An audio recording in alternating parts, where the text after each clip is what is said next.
Uma criança morta, um assassino frio, crime com requintes de crueldade, uma cidade toda em choque, o Paraná todo em choque. O caso que parou a cidade de Umuarama, no interior do estado, teve uma reviravolta. O assassino da menina, de 6 anos, ele pode ter premeditado o crime e mais, ele pode não ter agido sozinho. Tudo aconteceu em uma terça-feira do mês de setembro. Tabata Fabiana Crespilho da Rosa saiu com o irmão mais velho para ir até a escola. No meio do caminho, os irmãos discutiram. O garoto não tinha aula e ela disse que sabia ir sozinha. O adolescente de 13 anos, ele acompanha a irmã até a metade do caminho, entre a casa onde moravam e a instituição de ensino, e deixa ela então seguir o trajeto, sozinha, a pé. Mas a pequena, ela não entra na escola. Tabata desaparece. Desesperada, a família aciona a polícia, que começa então a investigação. Câmeras de segurança mostraram que um carro branco acompanhou Tabata e o irmão até perto da escola. O suspeito foi identificado e preso. Detalhe, na delegacia, ele confessou o crime em detalhes. Depois de esganar o pescoço da vítima, o acusado seguiu transportando o corpo da menina morta em meio a um canavial. Ele pegou uma pá, fez uma cova rasa, amarrou braços e pernas da criança e em seguida a enterrou. Depois da prisão e da confissão, a investigação chegou a ser concluída, mas o Ministério Público devolveu o inquérito depois de analisar o depoimento de algumas testemunhas. Segundo o irmão da menina, o homem que confessou ter matado Tabata era conhecido dos dois. O garoto disse que era abordado com frequência pelo suspeito no caminho da escola. O homem parava as crianças para conversar, oferecer água. Mas por que esse homem fazia isso? Será que ele queria ganhar a confiança das crianças? Teria ele planejado tudo e aproveitado um descuido dos irmãos para agir? Porque ele matou uma menina indefesa de apenas 6 aninhos, de maneira tão cruel? O que teria motivado tudo isso? O repórter investigativo da RIC TV Record, o Daniel Santos, ele foi em busca justamente dessas respostas. Ele viajou mais de 300 quilômetros até a cidade do interior do estado para conversar com o delegado sobre o novo rumo das investigações e descobriu que em uma imagem de uma câmera de segurança é possível perceber que pode ter uma outra pessoa no veículo. Teria ele, então, contado com a ajuda de uma outra pessoa? Acompanhe mais essa produção especial na tela do Balanço Geral Curitiba. Umuarama, município da região noroeste do Paraná, com pouco mais de 100 mil habitantes. Uma região marcada por um acontecimento trágico.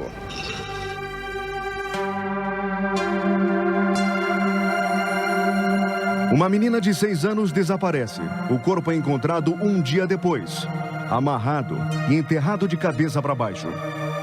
O principal suspeito é preso e a população se revolta. No dia seguinte, a cidade para se despedir da criança, enquanto a polícia transfere o acusado do crime para Curitiba.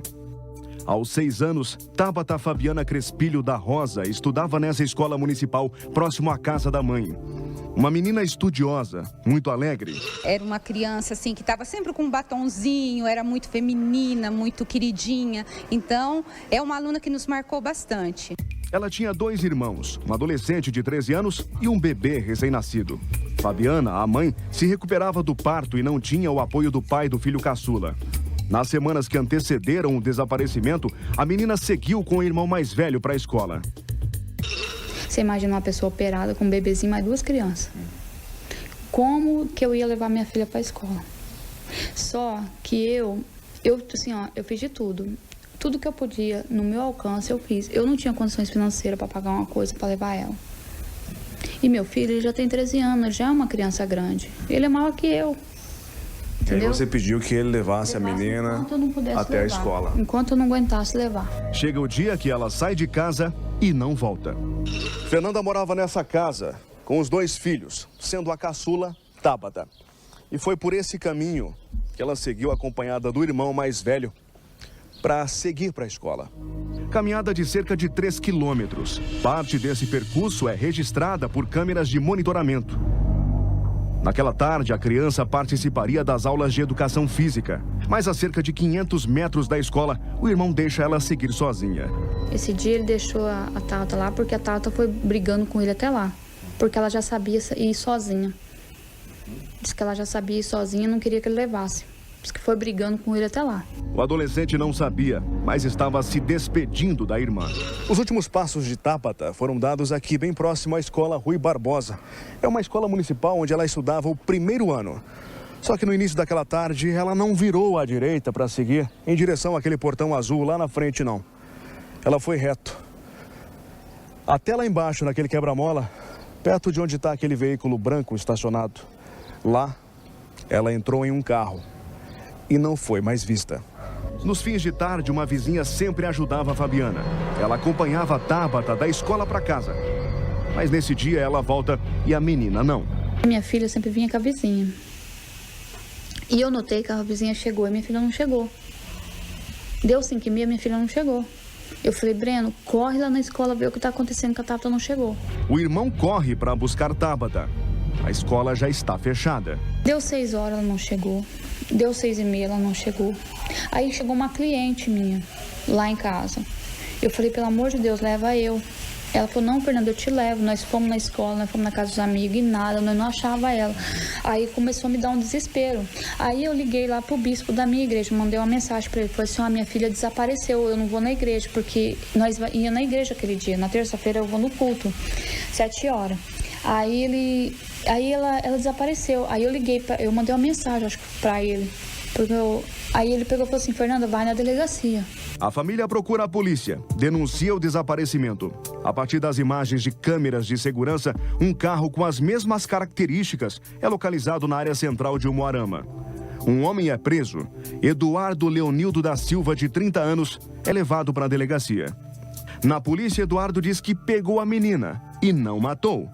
Mas ainda no primeiro interrogatório, ele indica o local onde o corpo está enterrado. Essa é a PR-489 que liga os municípios de Umuarama e Xambrê, no noroeste do Paraná. Foi entrando por essa estrada de chão, em meio a um canavial, que, de acordo com as investigações, Eduardo trouxe Tabata, já morta, dentro do carro. E ele seguiu em frente, para ocultar o corpo da criança. Na chegada das equipes, uma imagem impressionante. A menina está com mãos e pés amarrados e enterrada de cabeça para baixo. O laudo diz que ela foi estrangulada e teria sofrido abuso sexual. Só em um novo interrogatório em Curitiba, o principal suspeito confessa o crime. Porém, não dá detalhes de como fez. Ele não quer esclarecer muito essas situações, ele apenas fica dizendo que estava sob influência de álcool. Então ele diz que não se lembra, mas que em algumas circunstâncias, algumas vezes que nós ouvimos ele diz que chamou a menina entrou no veículo, mas ele não sabe dizer quais as palavras que ele usou, se ele prometeu alguma coisa, ele não sabe dizer nada disso. O inquérito é encerrado, mas o trabalho da polícia não termina. O inquérito, que já estava aqui no Fórum de Umuarama, foi devolvido para a Polícia Civil. Segundo o promotor, por haver inconsistências no resultado das investigações. O Ministério Público quer saber se mais pessoas participaram do crime. Se havia alguém no banco de trás no momento em que Tabata entrou no carro. Qual seria o motivo do crime? Por que a menina foi enterrada de cabeça para baixo? No mundo do crime, enterrar alguém de pernas para cima significa vingança. O promotor de justiça pede nova perícia no carro do suspeito para saber se tem mais digitais. Paulo Roberto Estebon não gravou entrevista. Disse que só vai falar publicamente quando o inquérito estiver nas mãos do Ministério Público. Questionamentos também foram feitos depois de o Ministério Público ver essas imagens.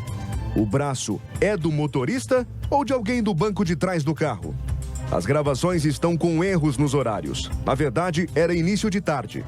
A câmera que mostra a Tabata seguindo para a escola, olhando para o carro onde estaria Eduardo, é a mesma que registra o veículo passando pouco tempo depois, só que com uma carretinha acoplada.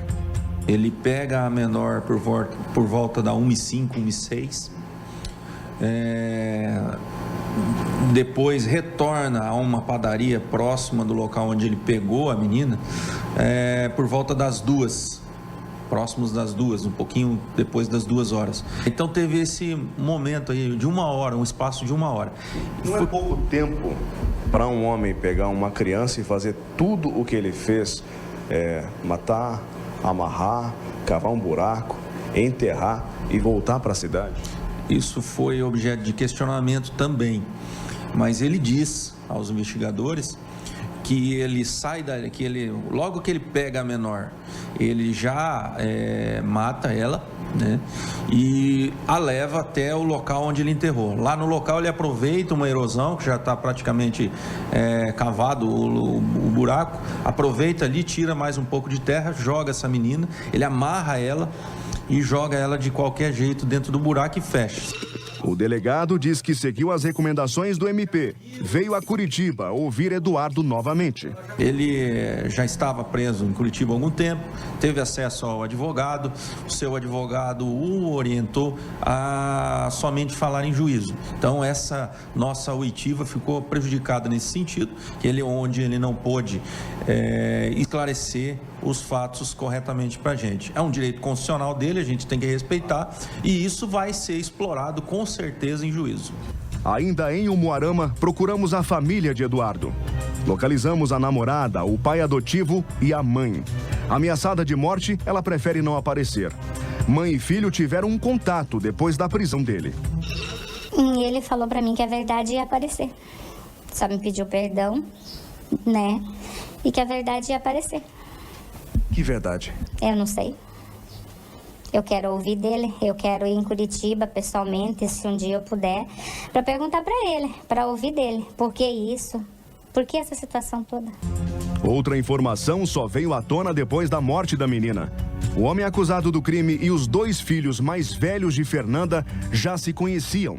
Ele se aproximou, conquistou a confiança deles. Pelo que meu filho delata, que ele conta, que o cara já estava falando para ele. O cara falava para ele que era para ele deixar ali, para ele não se cansar. Eles já se conheciam há algum tempo e o Eduardo oferecia água para os seus filhos, é isso? Exato. No caminho das crianças para a escola. Sim, enchia a garrafinha deles de água. Enchia a garrafinha deles e ele já estava tramando isso faz tempo, que ele falava pro meu filho deixar minha filha na esquina, mas meu filho nunca me contou. Eduardo trabalhava como mecânico, agora está preso e responde pela morte de uma criança. O motivo do crime bárbaro, nem a polícia descobriu até agora. Hoje, a mãe de Tabata mora em uma casa nova, construída e doada por uma empresa de Umuarama. Ela passa o dia cuidando do bebê.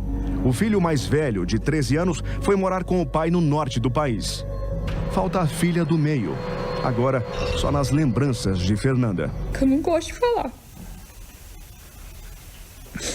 Porque eu vejo essa foto em todo lugar. É a única foto que me atormenta. Você toma remédios para tentar esquecer, dormir um pouco também. Pra apagar da cabeça.